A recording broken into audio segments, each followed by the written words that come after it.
If you haven't heard of Olivia Rodrigo, or at least heard her music somewhere this year, you've probably been living under a rock. She has become an overnight pop sensation with her music blending genres like pop, riot girl, and nostalgic pop punk.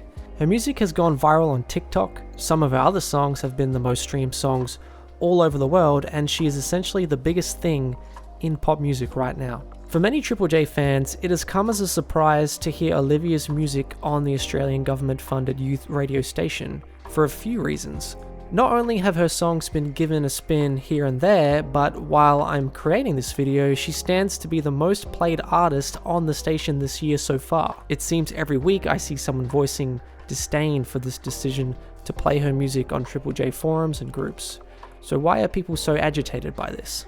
Triple J have traditionally been an alternative music station that predominantly plays alternative Australian music. Over time, certain genres have become more or less prevalent on the station, but overall they try to keep their finger on the pulse of current underground sounds. Due to Olivia Rodrigo's massive popularity, and some other reasons I'll get to later in this video, some traditional fans of Triple J feel that her music should not be played on this station. Is this a valid argument though? Or can Triple J do what they want? And the oldies, well, they just need to get over it. I want to unpack this situation and discuss firstly why Olivia's consistent airplay could be valid. Then I'll attempt to summarize the thoughts of those who wish her not to be played on the station. After this, I'll then give you my stance on the matter and hopefully find some common ground for those on each side of the fence. So firstly, why is Olivia Rodrigo's music justified on Triple J? Number 1, the merger of alternative and pop culture.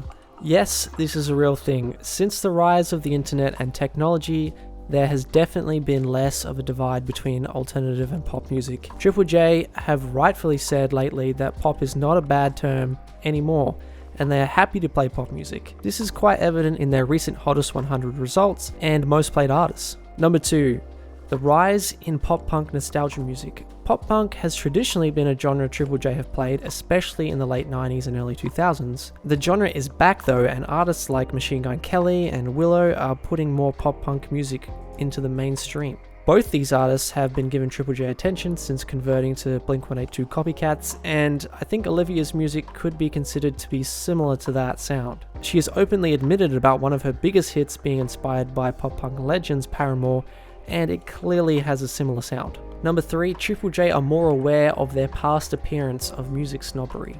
We are all aware of the Taylor Swift Hottest 100 incident, which painted Triple J as being music snobs. I think they have realized that could be perceived to be as an obnoxious attitude and want to be more open to new sounds. In other words, they're not too cool for Olivia Rodrigo.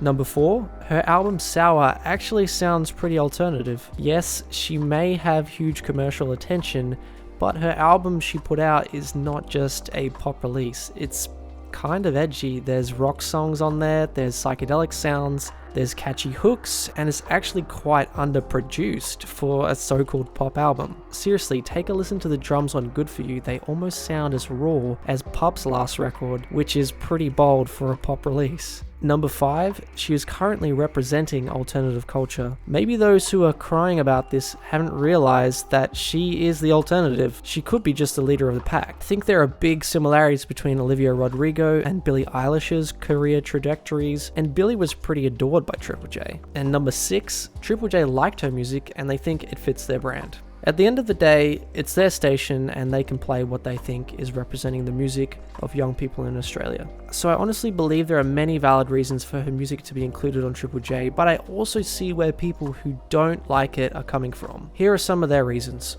Number 1, she was already famous before Triple J played her. Olivia Rodrigo started out as a Disney Channel actor and launched her music career from there. Before she released her debut music, she already had an Instagram following of around 2 million people. That's a pretty good platform to start off with that most other musicians don't have. Many Triple J fans see this as an issue because traditionally the station has stood for airing artists who have come from the underground and don't have large followings.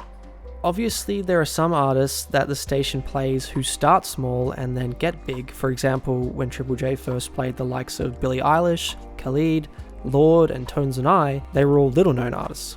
I think some people feel that Olivia already had a platform from Disney as well as going viral on TikTok, to not warrant any airtime on Triple J. Number 2, her origins are Disney. So I know this is kind of picky, but some people do have issues with this. I've heard some people say, why don't they just play Demi Lovato, which I can get, but Olivia is clearly trying to shed the Disney image. Her music has coarse language in it for starters. I don't think Disney would endorse that. Plus, that would be comparable to saying Matt Corby shouldn't be played because he was on Australian Idol. Number 3, Triple J is for alternative Australian music that doesn't have any other platforms.